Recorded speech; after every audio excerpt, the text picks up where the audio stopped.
The film opens with a flashback. Young Madeline Swan tends to her ailing mother, while a man in a mask approaches their home. Madeline sees the man at the window and runs to hide. The man enters the house, introduces himself to her mother as Lucifer Safin, and says he is there for Mr. White, as he killed Safin's family. When Madeline's mother can't give him an answer, Safin shoots her. Madeline goes to hide under her bed, where Safin goes to look for her. She shoots him and drags his body outside, but he turns out to be alive. Madeline starts running across the icy lake until she falls through. Safin cannot bring himself to let the girl die, so he shoots the ice and pulls her out. Jump to the present, where Madeline is living with James Bond in Matera. Although they are both happy together, Madeline knows Bond is still having lingering thoughts about Vesper Lind, whom she pointed out is buried close to them. She encourages him to let her go, doing the same with her memory of Safin by writing Masked Man in French on a piece of paper and burning it. The next morning, Bond goes to Vesper's tomb to finally let her go. He also has a piece of paper ready to burn that says "Forgive me" on it. Before leaving, Bond sees a Spectre calling card nearby, and seconds later, the tomb explodes. Bond recovers quickly enough to start running, only for assassins, led by a man with a cybernetic eye called Primo/Cyclops, to go after him. Bond races back to his room on a motorcycle to get Madeline, accusing her of having him set up since the assassins should not know where to have found him. He gets Madeline in the Aston Martin and ends up in a high-speed chase across Matera, with Bond getting assassins to crash their vans or get shot. The villains corner Bond and Madeline in the middle of a plaza, with her begging Bond to make a move while he sits there and lets the thugs shoot at the car. When he sees that Madeline is telling the truth, he activates the machine gun in the car and kills nearly every assassin except for Primo. Once they are in the clear, Bond takes Madeline to a train station where he puts her on a train and parts ways with her due to his trust in her being destroyed. She tearfully tries to catch him as the train begins to depart, but he is long gone. 5 years later, another team of assassins break into an MI6 lab. They're working under Safin, who contacts head scientist Valdo Obruchev and warns him about who is coming. The assassins take Obruchev and another scientist captive, while killing the rest of the team. They are there to acquire Heracles, a deadly bioweapon that can be used as a poison through skin-to-skin contact. After getting what they want, the assassins kill the other men and take Obruchev with them. MI6 catches wind of this, with Moneypenny going to talk to M about it, but he remains tight-lipped on what Heracles is and demands to know where 007 is. Bond is now retired from MI6 and living in Jamaica. He runs into Felix Leiter and his colleague Logan Ash. They go to a nightclub where Felix tells Bond about Obruchev's capture and the break-in to the lab. Bond has little interest in getting involved in recovering Obruchev, and he also tells Felix he has suspicious feelings about Ash. As Bond tries to go home, he finds that his car isn't working. He is approached by a woman called Naomie, who gives him a ride in her motorcycle. When they get back to his place, she quickly drops her facade to reveal that she is not only an agent with MI6, but also the new 007. She tells him that Obruchev is her target and for Bond to stay out of her way. M and Bill Tanner talk to Q about retrieving files stolen from the lab. Bond contacts M to ask him what he has done involving Obruchev and Spectre. M hangs up and tells Tanner he wants to get in touch with Blofeld, who is locked up in Belmarsh and is seen talking to himself. Felix has Bond go to Cuba to meet a CIA operative named Paloma. They infiltrate a Spectre meeting where Blofeld is using his robotic eye like the one Primo uses to observe the party. Meanwhile, Obruchev is being forced to set up Heracles in the facility, but he is seen switching a vial from the device. Once Bond and Paloma realize Blofeld is up to something, the entire party turns their focus to Bond. The Heracles poison is released into the room with the intent to kill Bond, while the poison doesn't affect Spectre agents. What happens is the opposite, as Spectre operatives start to grow boils on their faces before dropping dead, all while Bond and Paloma remain unaffected. The two face off against gunmen, including Primo, while Naomie shows up to apprehend Obruchev. After killing off several henchmen, Paloma gets a car and spots Obruchev trying to make a run for it. She rams the car into the structure he is climbing, causing him and it to collapse onto the car. Bond takes Obruchev and parts ways with Paloma after she gives him a cigar for Felix, and Bond takes Obruchev away on a rickety old plane. Bond takes Obruchev to Felix's boat to meet with him and Ash. When they start to interrogate Obruchev over Heracles and why it specifically did not affect Bond, Ash grows nervous and tells Obruchev to stop talking. Obruchev says Spectre were always the main targets, so he changed the DNA sample during the poisoning to kill them instead of Bond. and he also says that M helped him create Heracles. When Bond asks how Blofeld knew he would be there, he quickly realizes Ash is a double agent working with Obruchev. During a struggle, Ash shoots Felix and gets away with Obruchev, where they blow a hole into the ship to cause it to sink.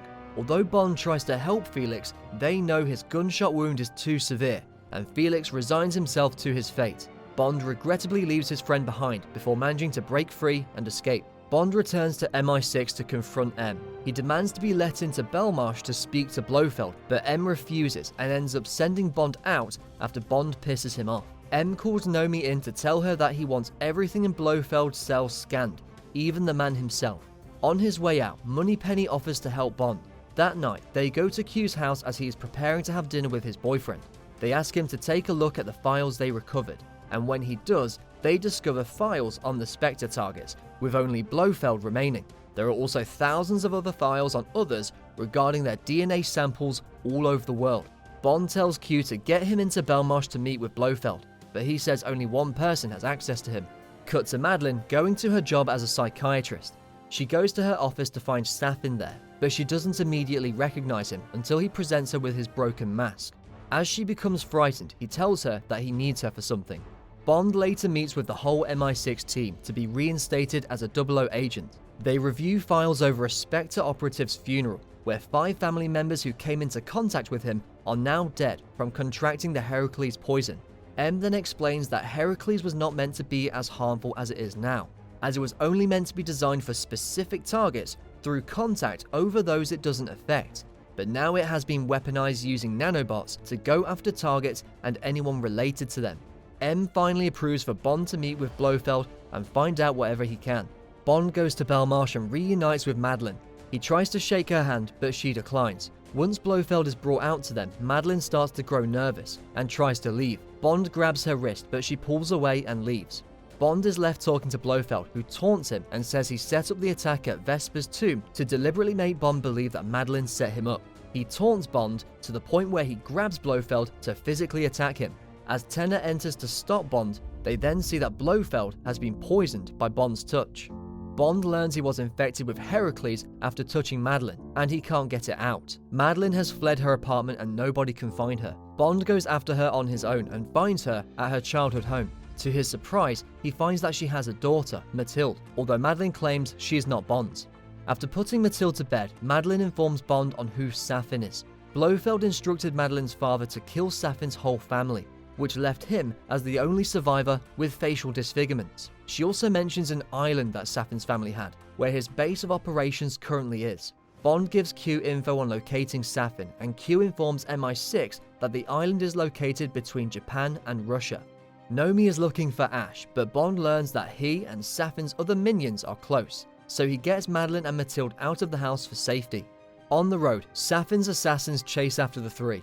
Bond runs 2 off the road, but their van is also knocked off the road. Bond shoots at the assassins and sets traps for a couple of others, until Ash comes out to try and kill Bond himself. Bond overturns his van and causes him to crash. Ash crawls out and asks for Bond's help. In retribution for Felix's death, Bond pushes Ash's van down to crush him. He then learns that Madeleine and Mathilde have been abducted and taken to the island. Bond rejoins MI6, where Naomie relinquishes the 007 title to Bond as they head out to the island to stop Safin and save Madeleine and Mathilde. Meanwhile, the villain brings the 2 to his garden, where other poisonous plants are developed, including the nanobots being harvested for the Heracles poison distribution. Bond and Naomie are brought to the island, where they break into the facility and go after the gunmen. They capture Obruchev and plan to blow the place up, although they don't have enough explosives to get the job done. After continued threats, Naomie pushes Obruchev into a pool of nanobots, where he is gruesomely dissolved. Other workers flee once they see the effects of the nanobots. Madeleine manages to escape from Primo's captivity by throwing hot tea in his face. Bond finds Safin with Mathilde in his captivity. When Safin threatens both her and Madeleine, Bond gets on his knees and begs Safin to not hurt them if he does what he wants. But Bond then takes out a concealed pistol and kills Safin's guards, but he escapes through a hatch with Mathilde. However, the little girl bites Safin and he lets her go. She hides until Madeleine finds her. Bond runs into them and helps them get away. Primo attacks Bond, but he uses Q's gadget watch to fry Primo's cybernetic eye and make it blow up in his head. Bond then goes to open the hatch doors to allow the Royal Navy to launch missiles to destroy the facility. He succeeds and starts to make his way out until he finds that they are close again because of Safin.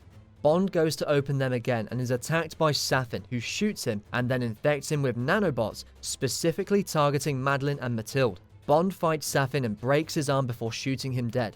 He manages to open the doors again, but he realizes he cannot leave the island without hurting Madeleine and Mathilde. He contacts Q, who has Naomie put Madeleine on the line for him. They share a final moment together, reaffirming their love for one another, and Madeleine confirms that Mathilde really is Bond's daughter. He then stands as the missiles arrive, obliterating the facility and Bond himself. Everyone else realizes what's happened. Back at MI6, M, Tanner, Q, Moneypenny, and Naomie all gather for a toast to Bond's memory. Madeleine drives Mathilde to Matera to continue their lives. She then decides to tell Mathilde the story about her father, a man named Bond, James Bond.